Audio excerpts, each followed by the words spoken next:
सभी देशवासियों को रेखा मेहरानी की तरफ से राम राम। भारत में जनसंख्या बढ़ती जा रही है। सरकारें आई और गई। पिछली सरकारों ने इस मुद्दे पर क्यों ध्यान नहीं दिया? जो हमारे भारत देश में बहुत ज़्यादा बेरोजगारी बढ़ चुकी है, तो उस मुद्दे पर हम बात करेंगे आज। तो भारत के सुप्रसिद्ध मास्टर सुखविंदर खोखा जी से ये जानेंगे कि जो सरकारें आई और गई, किसी ने इस मुद्दे पर ध्यान नहीं दे रहा। बेरोजगारी बहुत ज़्यादा बढ़ती जा रही है दिन बर दिन। तो सर बताइए इस बारे में। दोस्तों, जैसा कि मैंने पहले भी बताया था कि रेखा मेहराना बहुत ही अच्छे क्वेश्चन लेकर आपके बीच में आती है और पूरे भारत देश को जानना अति आवश्यक हो गया है कि भारत में बेरोजगारी की समस्या बहुत बड़ी समस्या बन चुकी है। बेरोजगारी का रोना हर कोई रो रहा है। तो सरकारें आई और गई, लेकिन इसके ऊपर ध्यान क्यों नहीं दिया गया? तो इस विषय पर जितना मैं जानता हूं आपको बताऊंगा और आप जितना जानते हैं कमेंट बॉक्स में जरूर जवाब देंगे। दोस्तों, 1975 में भारत की प्रधानमंत्री श्रीमती इंदिरा गांधी ने जनसंख्या नियंत्रण के ऊपर काम करने की सोची और उनके पुत्र संजय गांधी वो भी इसी पक्ष में थे कि भारत की जनसंख्या के ऊपर नियंत्रण हो। उस समय हरियाणा के मुख्यमंत्री होते थे चौधरी बंसीलाल जी। बंसीलाल जी ने उनकी प्लान को समझा और हरियाणा में उस प्लान को इंस्टॉल करने की कोशिश की। नतीजा ये हुआ कि उनकी सरकार ही गिर गई। पूरी हरियाणा की जनता उनके खिलाफ खड़ी हो गई। अब आप सोचेंगे कि इतना अच्छा कदम और सरकार के खिलाफ जनता का खड़ा होना, सेंटर में यह चीज क्यों लागू नहीं हुई? इसका सीधा सा कारण मैं बताता हूं दोस्तों, वोट बैंक।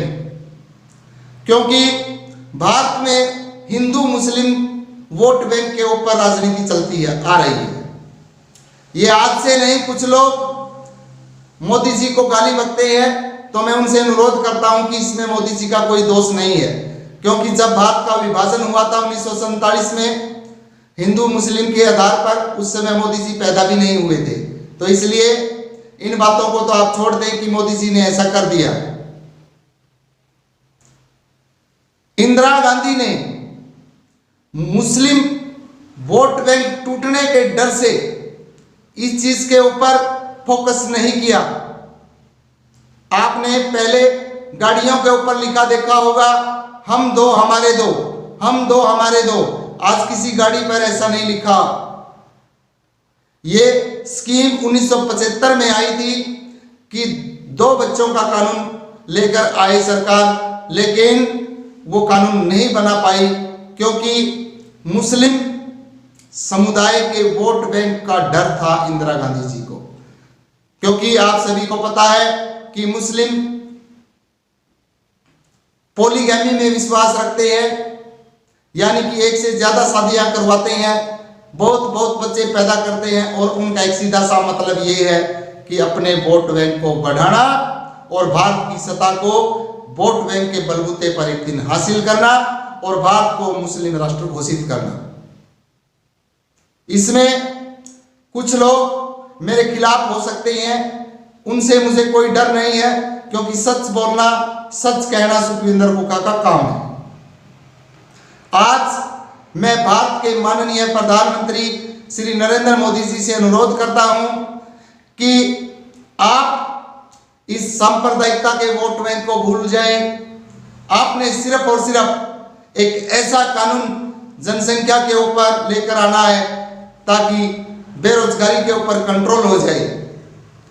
और मोदी जी जैसा लीडर भी नहीं है जिन्होंने 3 तलाक को मिटा दिया, जो मुस्लिम महिलाओं के लिए एक कहर के समान था।